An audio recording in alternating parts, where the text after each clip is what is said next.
inside of Mostert. McLaughlin prevails to turn 2. McLaughlin. Van Gisbergen covers up the inside on the exit. It's the wet tyre last. So this is going to be strategically a very difficult decision for the teams. A lot of risk.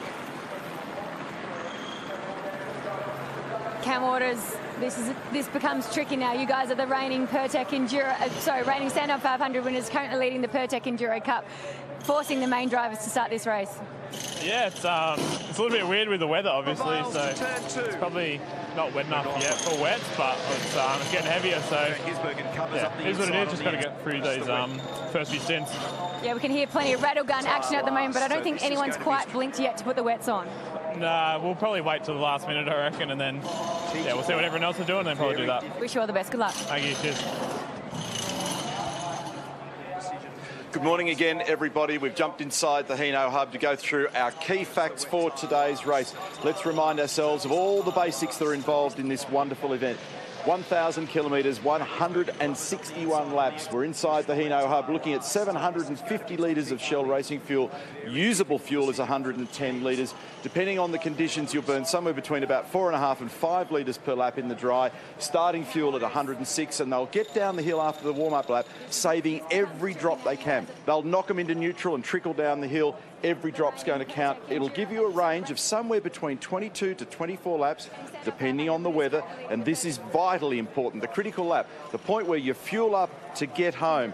Now, if it was dry, you might be able to do it as early as 1:37, which gets you 24 laps in from the end of the race, or maybe 1:39.22, but it's going to be all about the weather, and that's my first key point for considerations, because the Bureau says that at 11 o'clock, about race start time, it's due to get showery, and then from 5 o'clock this afternoon, it gets heavier. So I think there's almost a 100% chance, looking at where the cold front and the trough is, that we're going to get wet. So this crossover time is important. This is about the target time between where you have to get off a dry and go to the wet, or vice versa. 7 compulsory stops in this race, 100% prob of seeing the safety car, as you know, over many years now. If it's dry, the tyre deg is pretty low.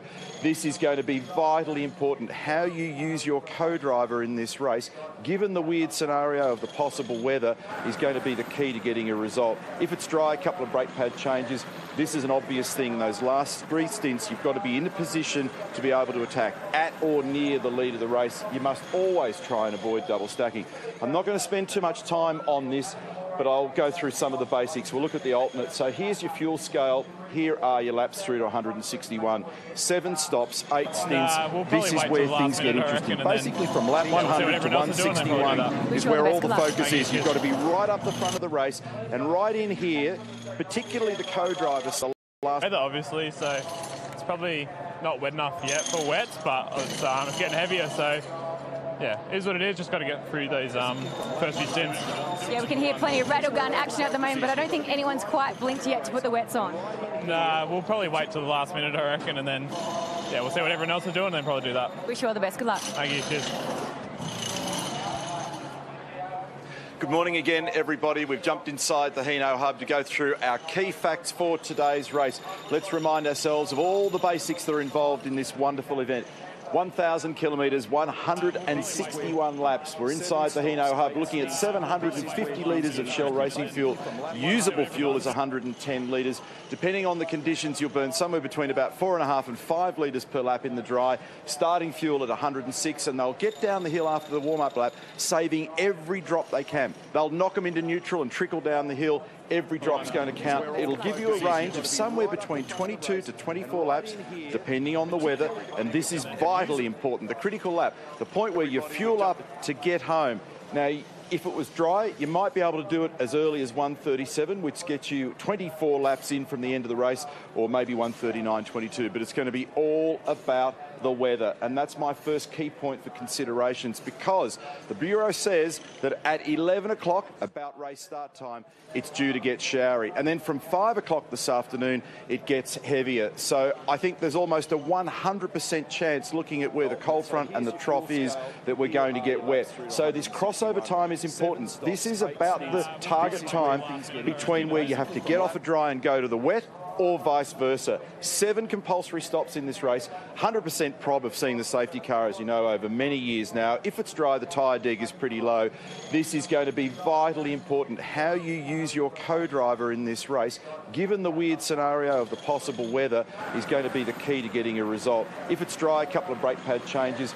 This is an obvious thing. Those last 3 stints, you've got to be in a position to be able to attack at or near the lead of the race. You must always try and avoid double stacking. I'm not going to spend too much time on this, but I'll go through some of the basics. We'll look at the alternate. So here's your fuel scale. Here are your laps through to 161. 7 stops, 8 stints. This is where things get interesting. Basically, from lap 100 to 161 is where all the focus is. You've got to be right up the front of the race, and right in here, particularly the co-driver stint, the last one of those, getting yourself organised for track position, and then doing everything in fuel-saving land to save every drop, to minimise the time that you stand still to refuel. And when you grab this last load of fuel, we're down to the 100th. Remember, last year's race was won by 1/10 of a second. Less than that. It's crazy. These are the pit stops from last year, somewhat meaningless because it's interfered with by the safety car, and there were 8 stops in last year's race. So these are the things that will matter given the weather. 7 stops. Forget about the practice tyres. 9 sets of dry tyres, but last night the Chief Executive Officer, James Warburton, issued a bulletin and said you can now have an extra set of wets. It's now 28 tyres, or 7 sets, a set for every stop. That's very important. This was an issue at Sandown. Nobody can exceed 107 laps, and you cannot rest for anything less than 54. 54 and 107, really important. The co-drivers have also got to be reminded of their safety car restart procedure, gaps, overlapping, and you cannot pass before the control line. These things are really important. This will be an issue because everybody's going to try and jam their primary driver in as much as they can to maximise performance, but they're not allowed to drive for more than 3.5 hours in a race that's usually somewhere between 6 and 7. I'll gallop to the finish. Reminder of the key pit lane rules. They get busted every year. The 40Ks in the lane's easy. You push a button down the lane. But the entry is really easy to overblow. In the fast lane, no problem. But when you're making the transit out to it, you can't be in the working lane for more than 2 pit bays. People get it wrong every year and they try and race side by side. Shoulder straps, they're not allowed off your shoulders. That's the bottom line, coming in or out of the pits. You cannot have rear wheels rotating in a stop. There is some discretion from the category technical manager, but the bottom line is if they rotate once, it's game over. When you're refueling, the whole thing's got to be off the deck, and if you're working under the car, the jack stands must go in. So, pull those belts down. Relax the hands on the steering wheel. Don't forget to breathe and drink. Settle back for somewhere between 6 and 7 hours of magic motorsport. We love what you're doing and help. Just quickly grab chairs. Have you made a decision yet? I can see both the helmets sitting there on the seat inside the 55. Tricky conditions. Yeah, super tricky conditions. So, look, it's going to be down to the wire. Second, we'll see what happens. Okay, mate. Hey, things have been going so good this weekend so far. It's a shame we're going to get a start in a race in this kind of situation. It'll be nice to get a dry start, wouldn't it? It would be, yeah, but this wouldn't be Bathurst without another spanner in the mix. So, look, at the moment, it looks, obviously looks wet on track, but it's been sprinkling for so long. So what happens when 26 cars go around? It's probably going to be a dry line pretty quick. So if it gets heavier in the next 5, it's going to be very interesting. Have a great day. Thanks very much. Yesterday, IDEB's made a video. Chaz Mostert, he has qualified in 4th. Now the word that we're getting is that all of the primary drivers are in the car. All of the cars have got a wet tyre on. I think that's the smart call. It's not really a track that you'd describe as a wet track where there'll be a lot of spray, but I wouldn't want to go out there on a cold, shiny, slick tyre at the moment because you'll be a pioneer. But the risk here, with only 7 sets of wet tyres, if it does start to groove up and get dry in the racing line, on the racing line, I beg your pardon, chances are you'll hurt that set of tyres pretty quickly, Mark. For sure. But I think your point is common sense has prevailed. Everybody, very similar mindset. Mark Winterbottom, Will Davison just before that, last year's winner. All the lead drivers, as we look from the Red Rooster chopper cam down on a very anxious bunch of 26 cars for the great race. And this, from a driver's perspective, is one of the most high-stress, anxious moments. This is the top of the mountain. See everyone with the ponchos on and their coats because it's raining up there. Not high stress up there. No, it's not. Lots of fun. They've been having a great time all all week. Barbecues are out. 30 seconds. 1 or 2 cold coopers here and there. And we're just about set now to actually get underway in terms of start formalities. Cam's race control in the building where we are at the moment. It's just called 30 seconds for the cars to be released. It is getting wetter. They are on Dunlop wet tyres. An additional set have been approved for use today. Minimum stops 7. They're going to use all of these tyres. And will those dry patches still be there when they get back for the start? So each car at the moment has got a dry patch underneath it. Let's have a look at our Triple M starting grid. And from the pole, with no podium at this racetrack, champ leader, Scotty McLaughlin. David Reynolds, runner-up in 2012. Mark Winterbottom, 2013 winner. Alongside 2014 winner Chaz Mostert. Shane Van Gisbergen, runner-up in 2016. Cam Waters, winner at Sandown. Fabian Coulthard, third in the championship. Jason Bright, the 98 winner. Garth Tander with 3 wins here out of 9th, together with James Courtney, runner-up in 2007. Jamie Whincup, 4 victories here alongside Rick Kelly, who's twice been a winner. Michael Caruso, 3rd in 2009. Nick Percat, a winner in 2011. 20th visit here for Todd Kelly alongside last year's winner Will Davison. Lee Holdsworth on the podium, 3rd in 2009. Tim Slade, unfortunately, that shut on Thursday. Craig Lowndes, 6 victories here. Scotty Pye, 5th in 2016. Dale Wood in the Erebus entry, together with James Moffat, who got into the 10 but then made the mistake. Simona, her 3rd start here, car number 78. Tim Blanchard, the new car. He likes Delta Goodrem so much, he called the car Delta. Aaron Russell from Newcastle had great Super 2 success here, and the youngest driver in the field, Alex Rouleau, is a rookie. 26 cars are out on the circuit, 52 drivers, some highly credentialed co-drivers. Because this new guidelines that you can't put ads on. That would be a very difficult thing to be dealing with right now. So they've got out of the cars at the warm-up. It's dry. They've spent 6 hours in the cars in practice, been dry. Now they go out prior to the most high-stakes event of the year, and it's greasy. And there will be mistakes. There will be safety cars. There will be trauma.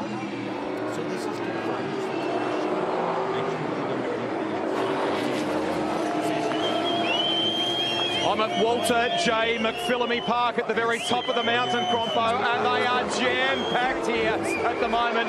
Very special moment. The crowd that started rolling in at the beginning of race week is full, nearly to the rafters here at the moment. I need a beer. Someone get me a beer. Let's get this Bathurst party started. Oh, dear. I beg your pardon, Greg. Enjoy up there, mate, but don't forget we need you back in the pit lane. There's a little bit of work to do today, 161 laps. I may be sometime.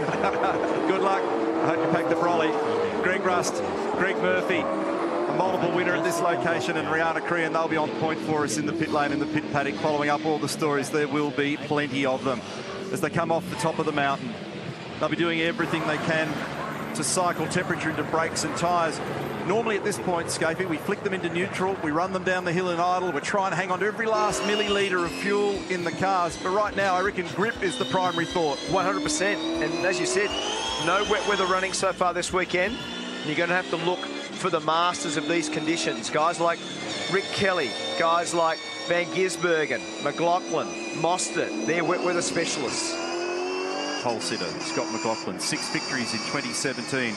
14 Armour All pole positions, an 84-point cushion in the championship.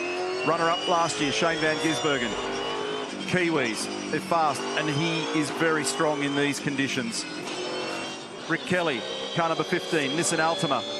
We have cameras all around the circuit in multiple and all around these cars. James Courtney, Boost Mobile, car number 22. An engine change late in the game. They weren't happy after a vibration was found in the engine of that car. Will Davison, the reigning champion, 2016, together with Jonathan Webb. He won it from 17th last year. 2013 winner, Mark Winterbottom. Eyes on the prize. Big concentration to get those tyres up to spec.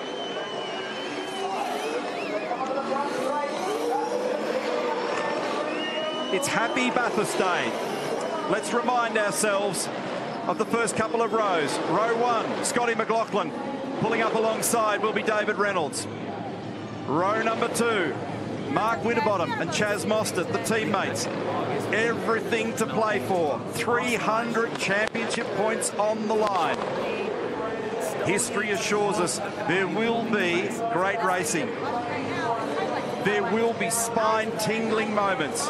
I can guarantee frustration, and almost certainly there will be tears. So, Scapey, will there be a repeat winner, or will one driver, perhaps two, out there fulfill a lifetime dream? That's the question. And a lot of work has gone on to park on those dry spots from when they were parked there before, Neil. The grand prize in Australian motorsport awaits. The desire to be first here is enormous. 161 laps, 1,000 kilometres. The 2017 great race, the Super Cheap Auto Bathurst 1000 is go. They crawl away from the line. Winterbottom tries to split. They make contact. Watch Mostert on the inside. McLaughlin leads just. Mostert forces his way up to second. Reynolds is on the outside. Watch out for the ripple strips. They're painted and slippery. Those ripple strips on the outside there are like ice. That was wild there when Winterbottom went between Reynolds and McLaughlin. They all bumped. There might be steering damage out of that straight away. Have a look at the spray. It's only just started to rain, and that little bit of drizzle has made it like ice. Reynolds down the inside of Mostert. McLaughlin prevails to turn 2. McLaughlin.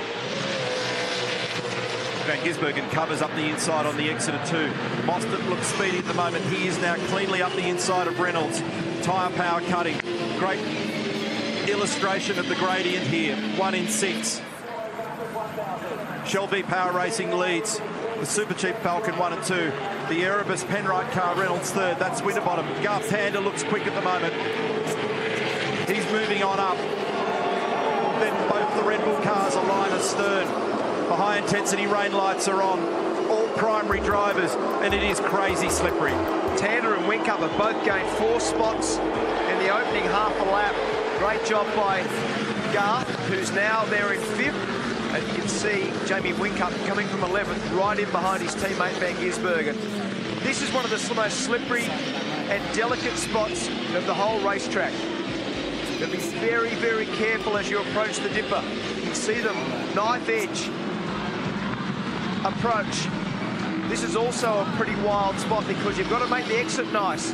Look for everybody trying to straighten the cars up and minimise the wheel spin onto Conrod. On board now with James Courtney. Not a lot of risk-taking happening out there at the moment. They're all just very gently exploring the top of the mountain. The cars still get back very close to their peak speeds on the straight. They just don't do it for as long. So it's still very close to 300 kilometres an hour down there. And the wet tyres howl on the road. A move down the inside and off goes Tander. He's run wide. Van Gisbergen gets up there 3 wide in the chase. Shades of lap 150 last year, but they sort it out and get back to line astern. Ooh, that was a big moment then. Moss has taken ground off the leader, off McLaughlin also. So Jamie Whincup just covers Garth Tander. Now he runs a little bit wide, gets a little bit of a bump. Now Garth's going to try to position the car down the inside of Jamie at turn 1, and he gets that done. He's boxing him. He's boxed him in and trapped him in behind Frosty. So Tander made a mistake at the bottom of the chase, understeered wide. So Frosty's having a battle here at the moment. Whincup looks like he's got some pace, and Tander's now got some clear air to work in. The problem for Whincup, he's going to be on the outside at turn 2 unless he can cleanly outbrake his old rival. And comparing the conditions through the week where the cars have been stiff, they've had low aero, all the things, here's a little bit of a bump there between Winterbottom and Whincup. Remember, what was the year when you said, hold your breath, Australia? They had a magnificent contest, didn't they, those two guys? To the cutting. McLaughlin's got half a second on the field. That's Van Gisbergen, Tander, then Whincup, then Winterbottom down in 7th. He's come off the second row, lost a little bit of ground. Tander may now have made a brake bias change to that car, and he probably won't fall for the same trap twice when he gets down the bottom of the chase.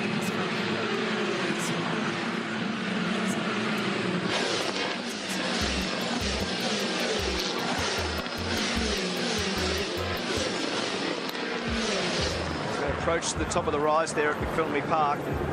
As I said before, with the conditions through the week and the way the cars have been fast, nothing can be further from the conditions that they've got right now. It's like an ice skating rink.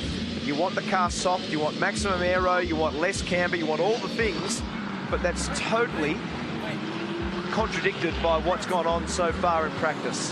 Van Gisbergen's just done the best first sector split that we've seen. He's got no one around him. He can pretty much choose his own line there at the moment. Replay here coming down the hill. Slide for David Reynolds, slide for Van Gisbergen. The cars do that as they drop out of that gutter. You can't quite see it because of the Cooper's fence there. But they're in second gear, so they're very lively under your right foot.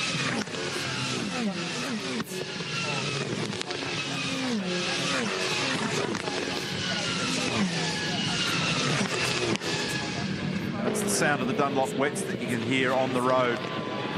Whincup having a sniff down the inside, and someone's gone wide down there, and it is our race leader. McLaughlin has made a mistake. He's turned right and not left at the bottom of the hill. Dropped a bunch of spots. He's back in sixth. Whincup down the inside of Tander. They've all gone rearward on their brake bias percentages. They'll be pretty soft in the anti-roll bars. Some of them may even have chosen to loosen off the dampers a little bit in bump and rebound just to make the car slightly softer. This is a great duel on the run to turn 2. And off goes Lowndes. That's not something you hear at Bathurst terribly often. Absolutely, that's down at turn 2. So that just demonstrates with McLaughlin off at turn, or the final turn, and then at the next corner for Craig to be off the road, demonstrates just how slippery the conditions are. This is treacherous stuff. You can put yourself out of the race in these opening laps.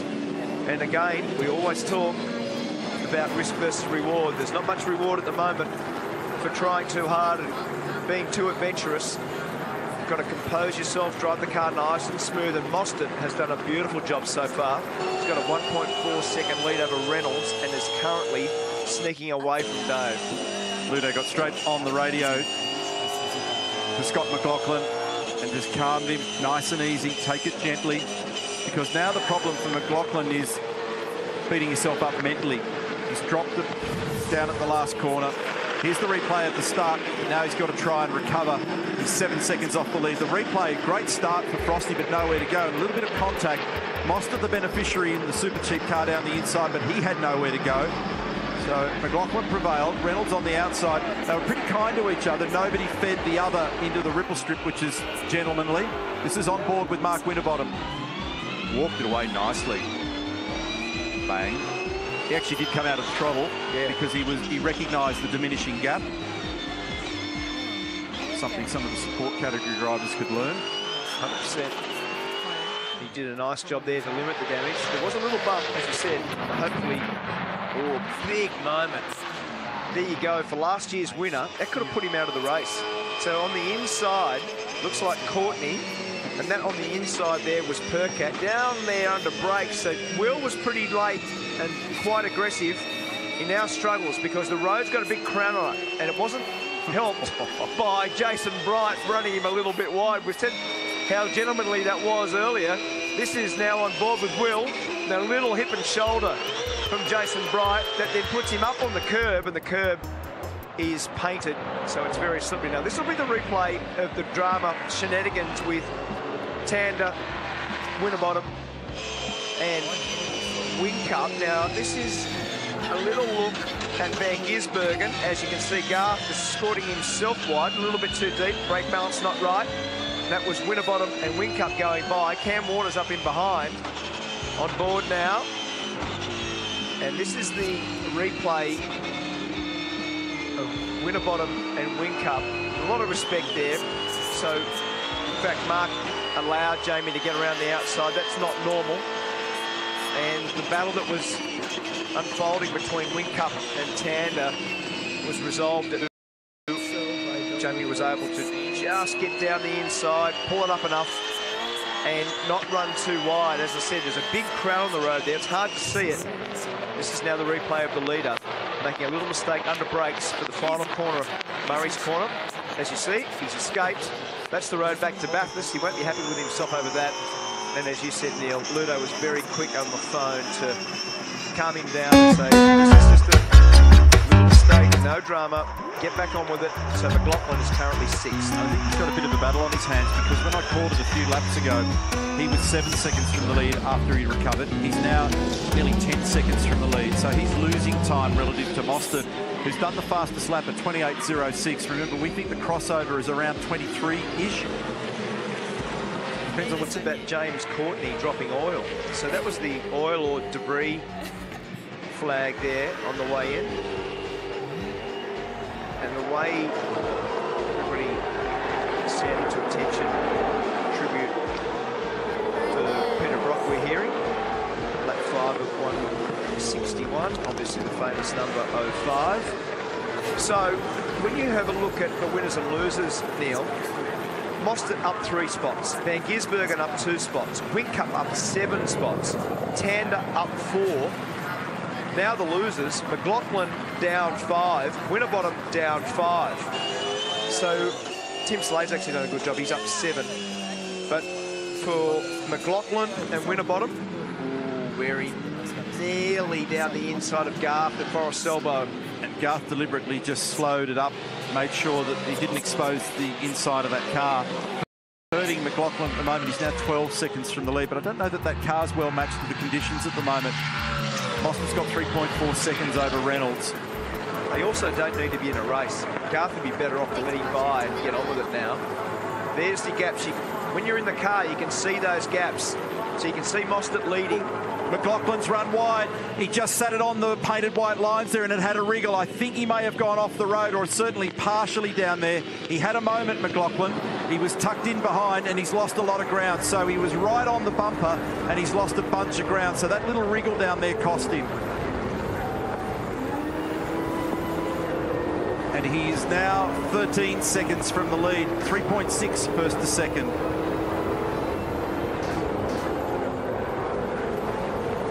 So our Red Rooster chopper cam picks up the battle between Tander and McLaughlin. As you said before, Neil, I think McLaughlin's car that was fantastic in the drive through the course of the weekend is not so flash in these greasy, low grip conditions. And a little mistake down at the chase. He was right in behind Tander on the previous lap. Cam Waters, in the meantime, has got by his teammate, Mark Winterbottom. See there's Rick Kelly, Courtney, Pye, all battling. In fact, Luff, I didn't report it before, Warren Luff being the only co-driver in the field that started. That image at the cutting looks to me like it's getting wetter there, Mark. You know, where a couple of laps ago I thought maybe we might be beginning to see a groove. See Mostert's actually hunting the wetter part of the track. He's running around the outside of McPhillamy. That's the margin, 3.2 seconds first to second.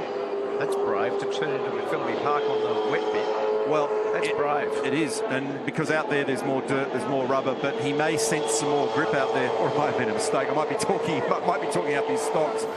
Might not be intentional. Just landed there for no reason. Might say to me next week, thanks for the positive chat. 3.4 seconds gap, Mostert over Reynolds, and Gisbergen's 5 seconds from the lead, and slowly beginning to climb back onto the back of David Reynolds, and this little battle between Tander and McLaughlin. So remember, down the bottom of the chase last lap, little wriggle from the back of the Falcon, and Scotty lost some road. We're right with him now. This will tell us a lot about the behaviour of the car. So now that's 1.5 mistakes in the early part of the race for him. So he's having a little fiddle with the anti-roll bars just to see if he can get some more feel in that car. And he played with both of them then, front and rear. Garth Tander, the preceding car. I reckon it was actually just the white line that trapped him there before. It's right at the point where you're about to release the brake pedal and he changed the direction and had a little skate on him. But if you're watching at home, folks, and you think about driving your road car in the rain, as he just gets a little run here, can he get down the inside? Have a really close look at his inputs. If you're driving your road car in the rain, it's exactly the same thing. Nice, smooth, minimal inputs, not too much steering input or throttle or brake. And off the road, Shane Van Gisbergen, turn 1 from 3rd position. That yields 3rd to his teammate, Jamie Whincup. All good. Very long race. Grant McPherson steadying Shane Van Gisbergen. That's, again, something you don't see too often. We've seen Lowndes off. We've seen Van Gisbergen off. We saw a little mistake from McLaughlin in the chase. Now, McLaughlin's a bit stronger under brakes, but what was evident at the last corner when we were looking from Scott's vantage point before, he's got too much understeer in the slow-speed corners. Here's the little mistake that I made reference to earlier. We were on the chopper at the time. He had the big lock-up. Actually, he was very close to drilling the back of Garth Tander, but he didn't run off the road. It was just costly in terms of meterage. Here's the replay from Tander bumper cam.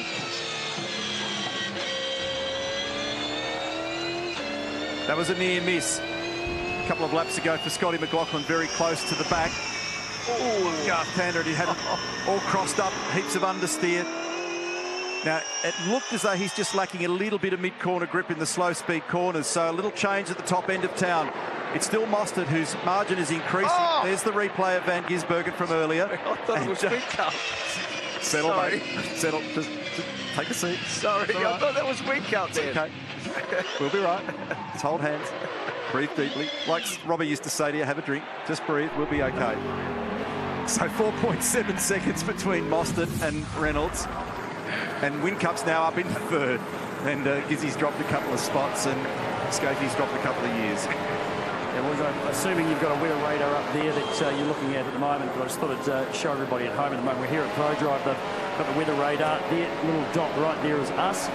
You can see the coastline there of Australia, and we're in the middle at the moment of a weather event. It says it's light, and I've just looked outside and been out there recently. It has actually increased a little bit in the heaviness. The concrete apron that they do the pit stops on out there still had a bit of dryness to it, but now it is actually very, very damp, and it looks like this is going to be around for quite a long period of time, guys. As you can see, it's moving this way from west to east, and the intensity of it and how the length of it there is substantial. So I think we're going to be in this situation with this kind of weather for some time yet. They've just issued a specie for Bathurst, which means there's a variation to the earlier forecast, and clearly we're seeing the showers that were forecast as we watch McLaughlin have another lunge again at Tander on the run towards turn one. But the moderate rain that was coming at 5 o'clock is now coming at midday. So I think pretty much what you see is what you get. There was a bit of chat around a dry phase of the race. That might be something of a challenge now, looking at the forecast that I'm looking at the moment. We're looking rearward from Garth Tander's car. He's currently in fourth. And that's Scotty McLaughlin, who had an excursion at the final corner and a half moment down at the bottom of the chase. Van Gisbergen down the inside. Nice work. So that displaces McLaughlin. Or does it? Because he could get back up the inside. No, he's cleared him. He did a good job.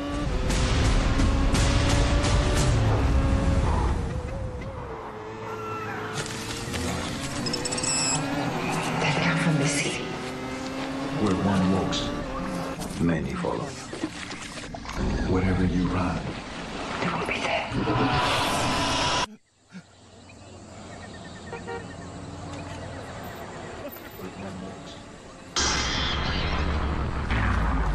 They're your Royal Marines commandos. It's a state of mind. You may already have it. Search Royal Marines. Get what you want today with Argos Fast Track Same Day Delivery.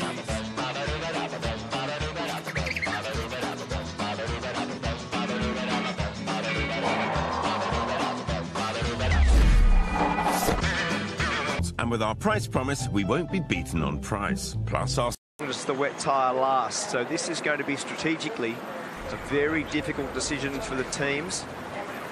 A lot of risk. Cam Waters, this becomes tricky now. You guys are the reigning Pertec Enduro, reigning Stand-Up 500 winners, currently leading the Pertec Enduro Cup, forcing the main drivers to start this race. Yeah, it's a little bit weird with the weather, obviously, so